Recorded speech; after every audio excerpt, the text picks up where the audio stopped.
Hello बच्चों, तो आज हम लोग पढ़ने वाले हैं ज्योग्राफी का 10th क्लास का एनसीईआरटी बुक, जिसमें से हम लोग फर्स्ट टॉपिक पढ़ने वाले हैं।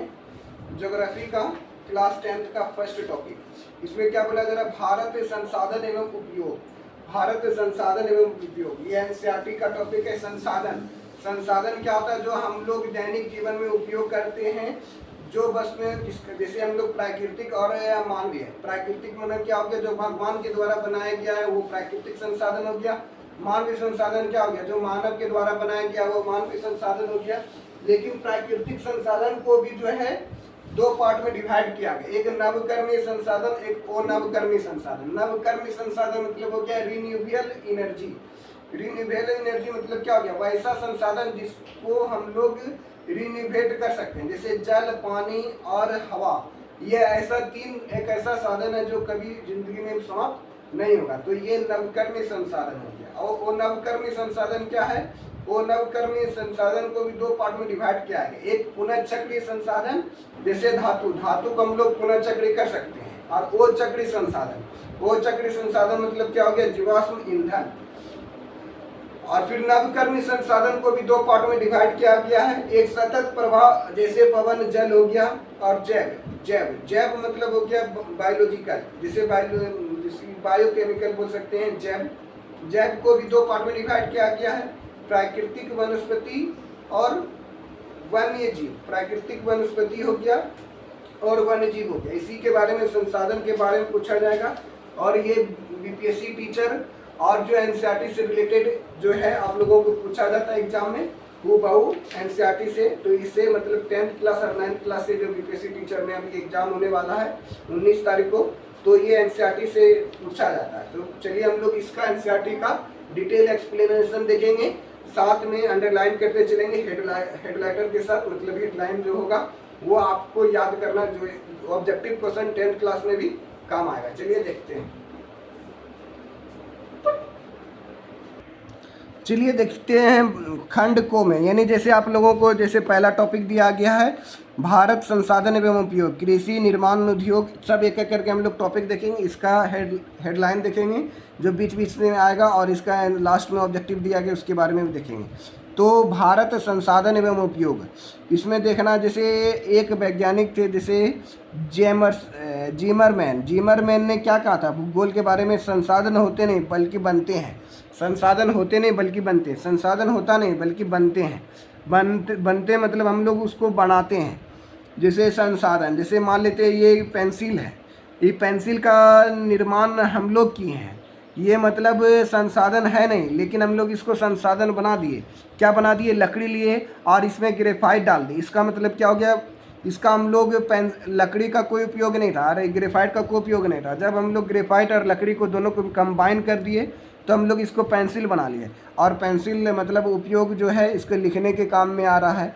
तो इसी में मतलब बोला गया जेमरमैन मतलब एक भूगोलविद थे, जो भूगोल के ज्ञाता थे। उसने क्या कहा? संसाधन होते नहीं बल्कि बनते हैं। और इसको तो पढ़ना था, लेकिन अब संसाधन को देखिए। अभी जो हम बता रहे थे संसाधन, यानी जो है संसाधन को कितने पार्ट में डिवाइड किया गया, इसी चीज़ को बताए थे। संसाधन को दो पार्ट में डिवाइड किया गया, प्राकृतिक और मानवीय है। और प्राकृतिक संसाधन को भी दो पार्ट में डिवाइड किया, नवकरणीय और अनवकरणीय। नवकरणीय संसाधन को दो पार्ट में डिवाइड किया, सतत एवं प्रवाह, जैव। सतत अथवा प्रवाह माना, सतत एवं प्रवाह मतलब क्या हो गया? लगातार जो बह रहा है। पर जैव माना क्या हो गया? वायु। आप देखो जैसे सतत एवं प्रवाह मतलब क्या हो गया? पवन और जल। पवन, जल और सूर्य, ये कभी भी समाप्त होने वाला नहीं है, ये हमेशा बहते रहेगा, इसलिए नवकरणीय संसाधन हो गया। तो एग्जाम में पूछा जाएगा नवकरणीय संसाधन किसे कहते हैं? वैसा संसाधन जो कभी भी समाप्त नहीं होता है। वो नवकरणीय संसाधन क्या हो गया? वैसा संसाधन जो समाप्त हो जाएगा कुछ समय के बाद। जैसे कोयला का उपयोग हम लोग ज़्यादा कर लेंगे तो क्या हो जाएगा? कोयला समाप्त हो जाएगा। तो ये कैसा संसाधन है? वो नवकरणीय संसाधन है। मानवीय संसाधन में संरचनाएं और संस्थाएं आ गया, और मात्रा और गुणवत्ता आ गया। इस सब के बारे में देखेंगे। यहाँ पे संसाधन का डिफिनेशन दिया गया है, ये वाला फोटो बना लेना है। मानव का पर्यावरण, प्रौद्योगिकी एवं संस्थाओं के साथ संबंध, जैसे ये मानव है। मानव तीन चीज़ से घिरा हुआ है। मानव एक तो पर्यावरण से घिरा हुआ, पर्यावरण, फिर प्रौद्योगिकी तकनीकी, ये प्रौद्योगिकी तकनीकी हो गया, और ये संस्थाएं हो गया, संस्थाएं मतलब इंस्टीट्यूट। ये मानव 3 चीज़ से घिरा हुआ, पर्यावरण से घिरा हुआ है, ये प्रौद्योगिकी यानी टेक्नोलॉजी से घिरा हुआ, और संस्थाएं, जो संस्थाएं हैं। अब देखो संसाधनों का वर्गीकरण, इसको 3 भाग में डिवाइड किया गया है। उत्पत्ति के आधार पर, जैव और अजैव में। उत्पत्ति के आधार पर जो यहाँ बताया गया जैव और अजैव, जैव और अजैव में। उपयोगिता के आधार पर नवकरणीय और अनवकरणीय संसाधन, ये अनवकरणीय है। स्वामित्व के आधार पर व्यक्तित्व, सामुदायिक और राष्ट्रीय और अंतर्राष्ट्रीय, इस सब के बारे में डिटेल से पढ़ेंगे। और विकास की स्थिति पर संसाधन को संभाव्य, विकसित, भंडार और संचित संसाधन के रूप में बांटा गया है। ये बता दिए संसाधन के प्रकार। उत्पत्ति के आधार पर संसाधन 2 प्रकार के होते हैं, जैसे जैव संसाधन हो गया और जैव, नाम से ही छिपा हुआ। जैव मतलब क्या हो गया, वैसा संसाधन जो जैव मंडल से है, मतलब ये सभी जीव के सभी लक्षण मौजूद हैं, सभी जीव के लक्षण मौजूद हैं, तो उसे क्या कहा जाता है, जैव संसाधन के नाम से जाना जाता है उसको। जैसे आपका मनुष्य हो गया, वनस्पति हो गया, मत्स्य हो गया, पशुधन हो गया और अन्य प्राणी। ये मनुष्य, ये वनस्पति, मत्स्य, ये सब क्या है, जीवित है, इसलिए क्या हो गया, जैव संसाधन हो गया। और जैव संसाधन क्या हो गया, वैसा संसाधन जो निर्जीव वस्तुओं के समूह को अजैव संसाधन कहते हैं। इन्हें निर्जीव वस्तुओं के समूह को क्या कहा गया है, अजैव संसाधन। जैसे चट्टानें, धातु, खनिज, ये सब अधातु है, मतलब निर्जीव है, इसलिए अजैव संसाधन हो गया। सजीव वाला वैसा पहले संसाधन होता क्या, जैसे आदमी, हम भी एक प्रकार का संसाधन है, टीचर भी एक प्रकार का संसाधन, वो पढ़ाते हैं बच्चे को, तो ये एक प्रकार का संसाधन हो गया। मतलब मान लेते हैं ये पेंसिल हो गया, ये पेंसिल भी एक प्रकार का संसाधन। मान लेते हैं साइकिल, साइकिल भी एक प्रकार का संसाधन है, जो एक जगह से दूसरी जगह हम लोग आसानी से जा सकते हैं। और जैव संसाधन मतलब जो निर्जीव है, जैसे चट्टान, धातु, खनिज, पेंसिल, किताब, कॉपी, ये सब निर्जीव संसाधन हो गया, यानी वो जैव संसाधन आ गया।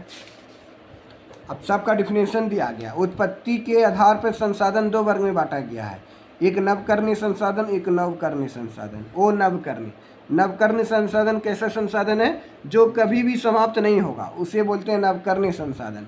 और उसके अंतर्गत कौन कौन आएगा, सौर ऊर्जा, सूर्य का प्रकाश कभी भी समाप्त नहीं वाला, पवन ऊर्जा, जल, विद्युत, वन, वन भी नवकरणीय संसाधन है। बोलेगा वन किस प्रकार का संसाधन है, नवकरणीय संसाधन। वन, जंगल में एक पेड़ काट देंगे तो फिर जंगल उग जाएगा, फिर एक पेड़ काटेंगे फिर उग जाएगा, तो ये कैसा संसाधन है, नवकरणीय संसाधन। जल, विद्युत, विद्युत, विद्युत भी नवकरणीय संसाधन। वन्य प्राणी, ये भी नवकरणीय संसाधन है।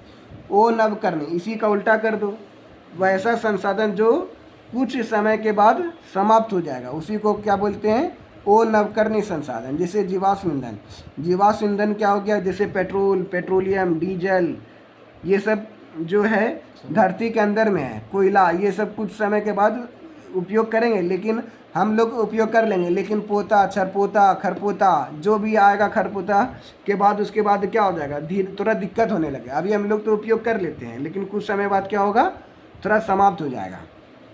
अब स्वामित्व के आधार पर संसाधन 4 प्रकार के होते हैं। स्वामित्व के आधार पर संसाधन 4 प्रकार के होते हैं। जैसे व्यक्तिगत संसाधन, व्यक्तिगत संसाधन क्या हो गया, व्यक्तिगत, व्यक्तिगत मतलब पर्सनल संसाधन। जैसे मान लेते हैं व्यक्तिगत, नाम से ही क्लियर, व्यक्तिगत मतलब हो गया पर्सनल। जैसे मान लेते हैं आपका घर होगा, घर में क्या होगा, भूखंड होगा, जमीन होगा, फिर घर, जायदाद, अन्य जायदाद, मतलब घर है, खेत है, बगीचा है, वो सब किसका है, निजी स्वामित्व का, मतलब ये आपका है। कभी कभी होता है गांव में, मतलब ये पूरा खेत मेरा है, इस पर किसका अधिकार है, तो मेरा अधिकार है। ये घर पे मेरा अधिकार है। बाग बगीचा, ये स्वामित्व संसाधन हो गया। तालाब, तालाब ये भी मान लेते हैं किसी का, एक आदमी का होता है, बोलते वो पूरा तालाबे खरीद लिया, पोखर खरीद लिया, जितना मछली था उसका हो गया। शायद ये सब गाँव में होता है। कुआं, कुआं भी मतलब एक व्यक्तिगत संसाधन है, किसी के घर के अंदर में कुआं खुदवाया गया, तो ये कुआं क्या हो गया, निजी संसाधन हो गया। मान लेते बीच रोड में कुआं खुदवा दिया गया, सरकार खुदवा दिया, तो ये हो जाएगा सामुदायिक संसाधन। लेकिन किसी के घर के अंदर में कुआं खुदा हुआ है, तो ये कुआं व्यक्तिगत संसाधन हो गया, सॉरी व्यक्तिगत, हाँ व्यक्तिगत संसाधन। व्यक्तिगत संसाधन का मतलब है निजी स्वामित्व, जिसपे अपना अधिकार है, खुद का अधिकार है। ये मोबाइल, ये किसका, मेरा अधिकार, ये स्वामित्व संसाधन हो गया। ये मोबाइल किसका है, मेरा, इस पर मेरा अधिकार हो गया।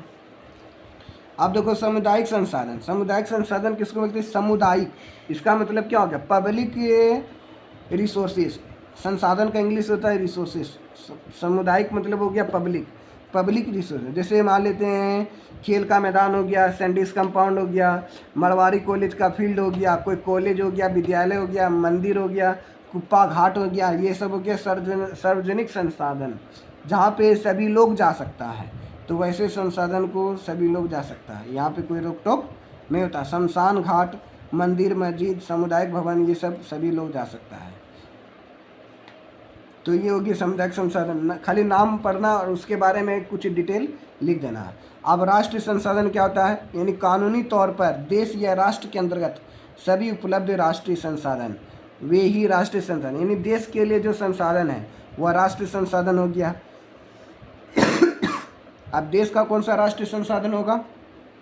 जैसे यहाँ देखो, पहले भारत का मैप फोटो निकालते हैं, इंडिया का। जैसे ये मैप है, ये क्या है? इंडिया का मैप। कैसे देखते हैं? इधर नॉर्थ होता है, इधर क्या होता है? नॉर्थ। इधर क्या होता है? साउथ। इधर नॉर्थ हो गया, इधर साउथ हो गया, ये ईस्ट हो गया, इधर क्या हो गया? वेस्ट हो गया। इधर ईस्ट हो गया, ये वेस्ट हो गया। सर इंग्लिश में बोलते समझ में ना आए। नॉर्थ मना, हाँ वेरी गुड, ये नॉर्थ हो गया उत्तर, ये साउथ मना दक्षिण, ईस्ट मना हो गया पूरब, और वेस्ट मना क्या हो गया? पश्चिम हो गया। जब हम लोग इस तरह से डायरेक्शन देखते हैं तो यह नोक बताया जा रहा है। ये देखो यहाँ समुद्र है, ये सब क्या है? समुद्र है, यही राष्ट्रीय संसाधन है। इस पर भारत देश का अधिकार है।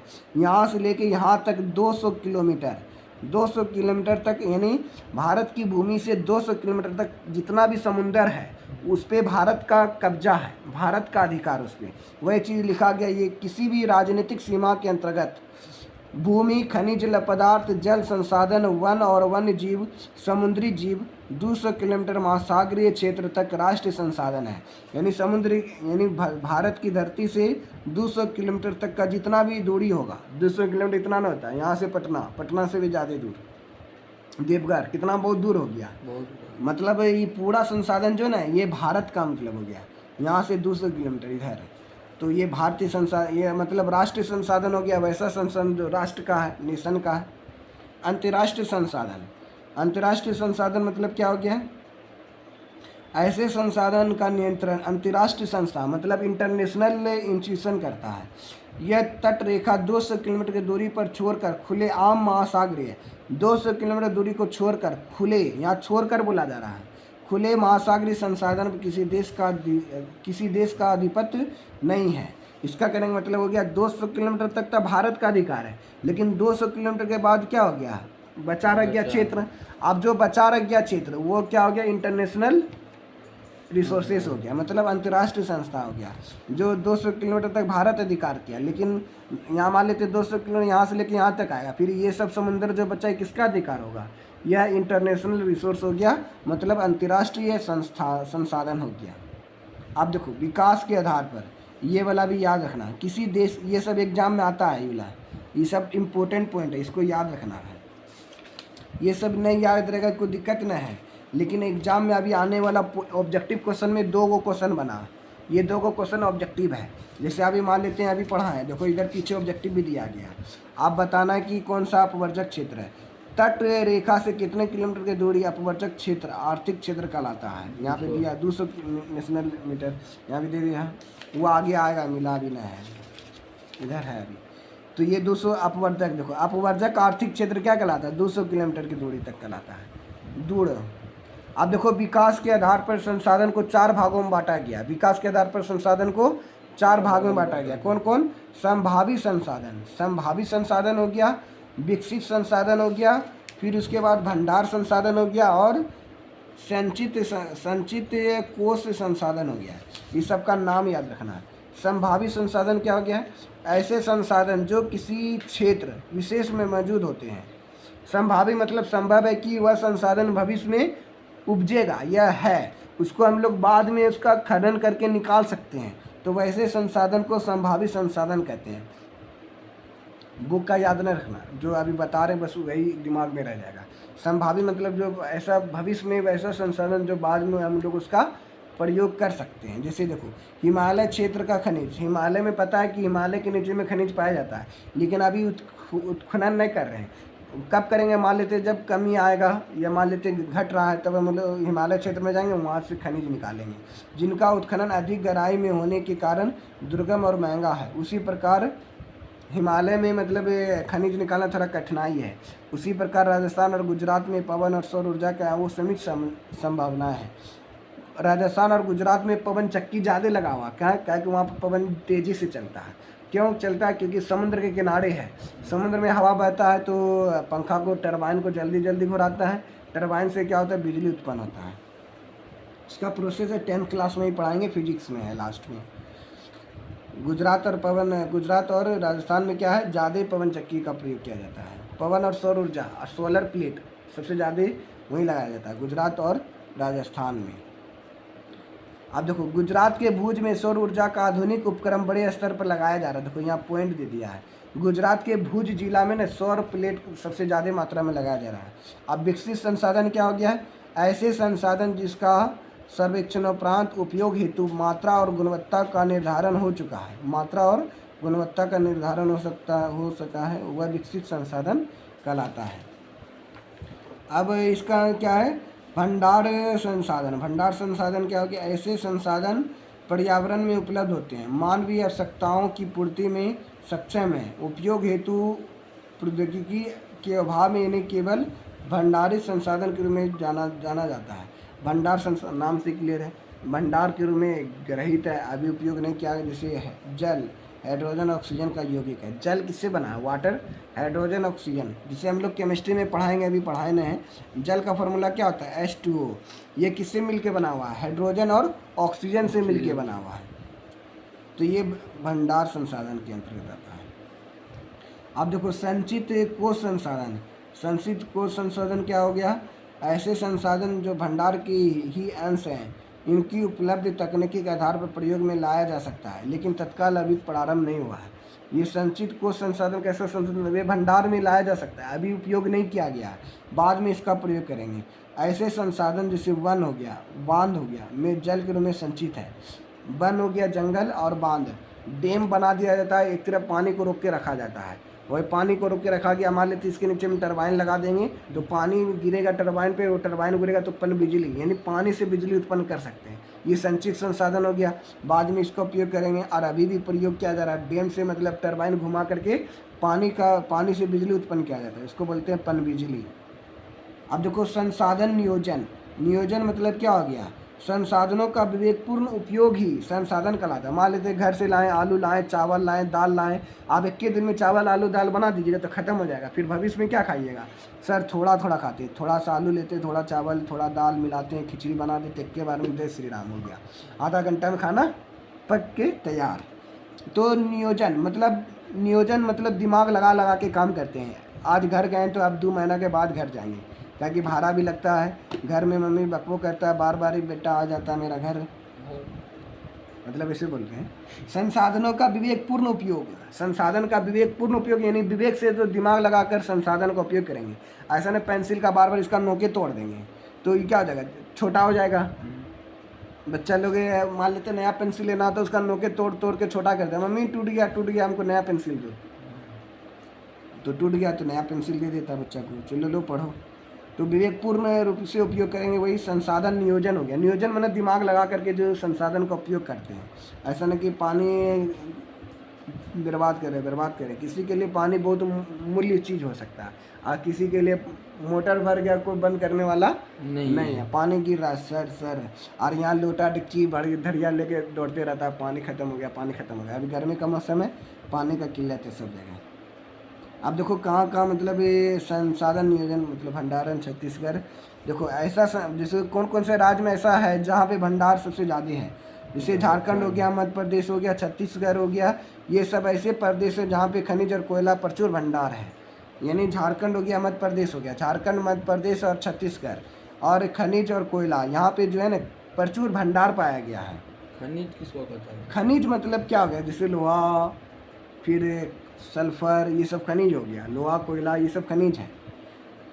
कोयला ये भी खनिज के अंतर्गत आता है। खनिज पदार्थ मतलब लोहा, कोयला, चट्टान, चूना पत्थर, ये सब मतलब खनिज पदार्थ हो गया। इसे बिहार में चूना पत्थर और पैराइट जैसे खनिज धनी है।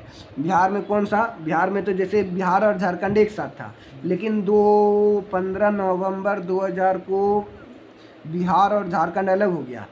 झारखंड इसलिए अलग हो गया, उसका नाम ही झारखंड है, मतलब वहाँ पे मतलब कोयला ज़्यादा मात्रा में है, उसको अलग कर दिया, तो बिहार है मतलब कोयला ख़त्म हो गया। तो बिहार में अब क्या क्या बचा? चूना पत्थर बचा, पैराइट बचा, यहाँ पे ऐसा संसाधन ज़्यादा है। अरुणाचल प्रदेश में जल संसाधन प्रचुर मात्रा में उपलब्ध है, क्योंकि अरुणाचल प्रदेश में जो ब्रह्मपुत्रा नामक रिवर है, नदी है, ब्रह्मपुत्र रिवर।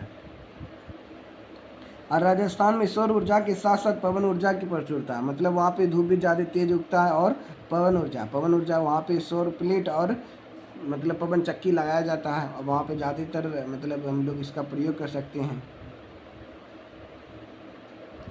सब मतलब राज्य का अलग अलग कुछ न कुछ विशेषता है। भारत में संसाधन नियोजन, भारत में किस प्रकार का संसाधन नियोजन कर सकते हैं? दिमाग लगा करके बांट कर किया जाता है। देश के विभिन्न प्रदेशों में संसाधन की पहचान के लिए संरक्षण करना, ये इतना इम्पोर्टेंट है, जो इम्पोर्टेंट है टीक लगा के पहले से रखे हैं, पढ़ाए थे विद्यार्थी लोग को। अब देखो संसाधन का संरक्षण, संसाधन का संरक्षण मतलब क्या हो गया? बचाव। जैसे पानी बर्बाद हो रहा है तो हम लोग उसका कैसे बचाव कर सकते हैं? मान लेते घर है, घर में छत में पानी गिरता है, एगो पाइप लगा देंगे, नीचे में टंकी लगा देंगे, तो जितना भी पानी छत पर से गिरेगा टंकी में चले जाएगा। तो वर्षा का संरक्षण हो गया, पानी का क्या हो गया? संरक्षण, यानी कंजर्वेशन हो गया, बचाव करके रखिए। तो हम लोग कैसे हम लोग संसाधन का बचाव करेंगे ताकि भविष्य में आगे कोई दिक्कत नहीं हो? तो महात्मा गांधी ने कहा था, महात्मा गांधी जानबे करता है, तो हमारे पास पेट भरने के लिए बहुत कुछ है, लेकिन पेटी भरने के लिए कुछ नहीं। इसलिए बोला गया कि संसाधन का मतलब दिमाग रूप से प्रयोग करना चाहिए, संसाधन का संरक्षण करना चाहिए। ये बोलेगा हमारे पास पेट भरने के लिए बहुत कुछ है, लेकिन पेटी भरने के लिए कुछ नहीं। किसने कहा है? तो महात्मा गांधी ने कहा है। ये एग्जाम में आ सकता है, ऑब्जेक्टिव क्वेश्चन 10th क्लास में। ये वाला तो एग्जाम में आया है। नर्मदा बचाओ अभियान किसने चलाया है? मेधा पाटकर। मेधा पाटकर ने क्या चलाया है? नर्मदा बचाओ अभियान चलाया। ये मोस्ट इम्पोर्टेंट क्वेश्चन है, ये बीपीएससी टीचर एग्जाम में भी आता है। मान लेते हम टीचर का एग्जाम दे रहे हैं, देंगे अभी ये 5 महीना है, तो उसमें भी पूछिएगा नर्मदा बचाओ अभियान किसने चलाया? तो बोलना मेधा पाटेकर। बोलेगा चिपको आंदोलन, चिपको आंदोलन क्या सर? सब में चिपक जाना, वो ना है। पहले हम भी सब ऐसे चिपको आंदोलन सब में चिपक जाना, वो ना है। चिपको आंदोलन क्या है? ये पेड़ था, ये क्या था? पेड़ था। राजस्थान में जो है बोला कि इसको पेड़ को मत काटो, पेड़ को काटेगा तो ऑक्सीजन कहाँ से मिलेगा आप लोगों को? ताकि पेड़ क्या है? हमको ऑक्सीजन देता है। तो महिला इसमें जाके चिपक गया, पेड़ को काटने से पहले हमको काटो, हमको काटेगा तो दर्द होगा। पेड़ को काटता है तो चिल्लाता उल्लाता नहीं है, दर्द नहीं होता। पेड़ को भी दर्द होता है, लेकिन पेड़ बेचारी कुछ नहीं बोलती है, काटो मारो कुछ करो कोई दिक्कत नहीं, पेड़ को भी दर्द होता है। इसलिए महिला लोग पेड़ में जाके चिपक गया। पहले पेड़ को काटो, पहले हमको काटो तब पेड़ को काटो। तो आदमी लोग डर गया, आदमी को काट कैसे सकते हैं, हमको केस हो जाएगा, हमको पकड़ के लेके चल जाएगा। तो महिला लोग इसमें चिपक गया, तो इसी का नाम है चिपको आंदोलन, चिपको मोमेंट। इसको इंग्लिश में बोलते हैं। किसने चलाया था? सुंदरलाल बहुगुणा ने चलाया था। किसने चलाया था? चिपको मोमेंट किसने चलाया? सुंदरलाल बहुगुणा ने चलाया था। ये एग्जाम में आएगा। अब बोलेगा वर्षा जल संचय किसने किया था? संदीप पांडे ने। ये अभी तक एग्जाम में ना आया, लेकिन ये भी आएगा। बोलेगा कि संदीप पांडे द्वारा वर्षा जल संचय कर कृषि भूमि का विस्तार करवाया गया। वर्षा जल संचय किसने करवाया? तो संदीप पांडे ने दिमाग लगाया था। अब उसी तरह से यहाँ पे दिया गया मानव एवं तकनीकी का स्वशासनात्मक दोहन प्रवृत्ति डाकुओं की अर्थव्यवस्था कहा जाता है। अब देखो डाकुओं की अर्थव्यवस्था किसे कहा जाता है? मानव की तकनीकी स्वसाधनात्मक दोहन। ये भी ऑब्जेक्टिव क्वेश्चन में पीछे में मिलेगा, देखो यहाँ पे दिया होगा सर। डाकुओं की अर्थव्यवस्था का संबंध किससे है? बोलो मानव संग्रहण से, मानव संसाधन की नियोजित दोहन से, मानव के अनियोजित विदोहन से। मानव संसाधन से। अब देखो यहाँ पे दिया गया, अब यहाँ पे पढ़ो। मानव एवं तकनीकी शोषणात्मक दोहन एवं प्रवृत्ति डाकुओं को कहा गया। मानव के तकनीकी से, ये नियोजित दोहन से, मतलब किस प्रकार से हम लोग संसाधन का उपयोग कर सकते हैं।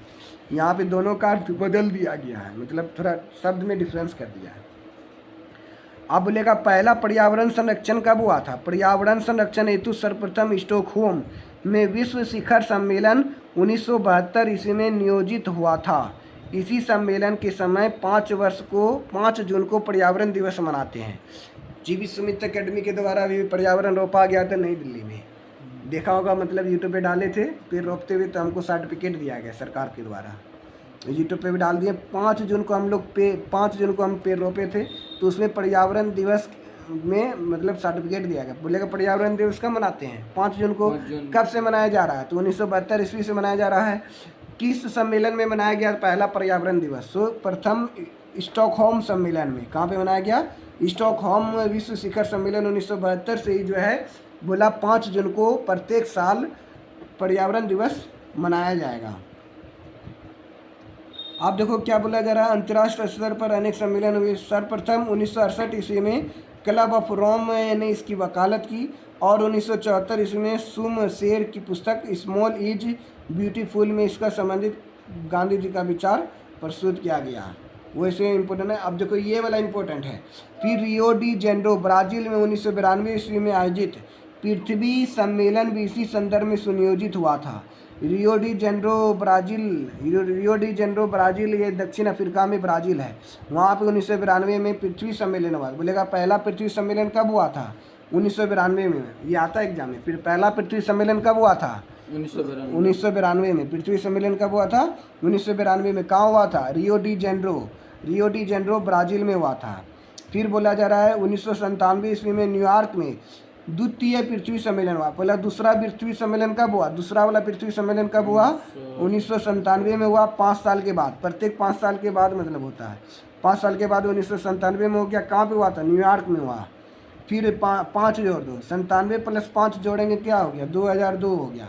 2002 में तीसरा पृथ्वी सम्मेलन कब हुआ? तीसरा पृथ्वी सम्मेलन कब हुआ? जोहान्सबर्ग में हुआ। कहाँ हुआ? जोहान्सबर्ग में तीसरा पृथ्वी सम्मेलन हुआ। ये सब ऑब्जेक्टिव क्वेश्चन को याद रखना है। जब बीबीडी खरीदेंगे उस समय तब बताएंगे, फटाफट याद होगा। थ्योरी पढ़ाएंगे सब, एकदम सिलेबस कंप्लीट हो जाएगा। एक एक करके एक एक ऑब्जेक्टिव पढ़ाना हमको इससे। सतत विकास की अवधारणा। सतत विकास मैंने कंटिन्यूस प्रोग्रेस का कॉन्सेप्ट किसने दिया था? कंटिन्यूस प्रोग्रेस यानी धीरे धीरे कछुआ की चाल से चलते रहना है, लेकिन उसका जीत हो जाता है। लेकिन खरगोश की चाल न चलना है। खरगोश की चाल वो खरगोश चलता है, लेकिन उसको घमंड हो जाता है। कछुआ से तो हम तेज दौड़ जाएंगे, वो आराम करने लगता है। लेकिन विजय कौन होता है? कछुआ जीत जाता है। धीरे धीरे ही पढ़ेंगे, लेकिन डेली व डेली पढ़ते रहेंगे तो हम लोग मंजिल को हासिल कर सकते हैं। फिर उसी प्रकार से यहाँ पे बताया गया कि संसाधन का केंद्रीकरण, सेंट्रलाइजेशन ऑफ रिसोर्सेज। तो सेंट्रलाइजेशन ऑफ रिसोर्सेज मतलब क्या हो गया? हम लोग किस प्रकार से संसाधन का बचाव कर सकते हैं। मृदा संरक्षण, पर्यावरण प्रदूषण, फिर ओजोन क्षय, फिर उसके बाद भूमंडलीय तापन। ये सब टॉपिक मतलब आगे क्लास मतलब इसी टॉपिक में ज्योग्राफी में ये आगे में है। ठीक है, तो हम अभी देखो यहाँ पे स्मरण तत्व मतलब सस्टेनेबल डेवलपमेंट क्या हो गया? जो धीरे धीरे लगातार प्रोग्रेस कर रहा है, उसी को बोला जा रहा है सतत विकास। सतत माने क्या होता है? लगातार जो विकास होते जाता है। अब जो पीछे हम लोग मेन पॉइंट पढ़े थे यहाँ पे भी दिया गया, एक बार फिर से रिवाइज करा देते हैं। इम्पोर्टेंट पॉइंट है ये। क्या है? इम्पोर्टेंट चीज़ है ये। एग्जाम में ऑब्जेक्टिव क्वेश्चन में आएगा। किससे में आएगा? ऑब्जेक्टिव क्वेश्चन में आएगा। प्रथम पृथ्वी सम्मेलन कब हुआ था? 1992 में। कहाँ हुआ था? रियो डी जेनेरो में हुआ था। किस लिए हुआ था? विकसित और विकासशील देशों के बीच 178 प्रतिनिधियों ने भाग लिया। किसने देश ने भाग लिया था? 178। प्रथम पृथ्वी सम्मेलन में कौन कौन सी बात मतलब रखा गया? तो ग्लोबल वार्मिंग, जैसे अभी गर्मी का मौसम 2024 में सबसे ज़्यादा बिहार में गर्मी पड़ा था। ग्लोबल वार्मिंग वही गर्मी जो बढ़ जाता है। वन संरक्षण, वन का कैसे कटाई को रोका जा सकता है, वन को कैसे रोक सकते हैं। जैव विविधता, कार्यक्रम 21, प्रोग्राम 21 चलाया गया। रियो घोषणा पत्र, ये सब समझौता हुआ था प्रथम पृथ्वी सम्मेलन में। अब 21 एजेंडा, कार्यक्रम 21 एजेंडा क्या है? ये कार्यक्रम 21 एजेंडा क्या है? अब उसके बारे में बोला जा रहा है। UNCED का फुल फॉर्म क्या होता है? United nation conference environment development. ये इंग्लिश में बोले, हिंदी में इसका फुल फॉर्म यहाँ पे दिया गया। UNCED का फुल फॉर्म क्या है? संयुक्त राष्ट्र पर्यावरण और विकास के तहत रियो डी जेनेरो सम्मेलन में 800 पृष्ठ की घोषणा पत्र, 800 पेज का मतलब वो घोषणा पत्र था। 21 को प्रोग्राम को मतलब दिया था।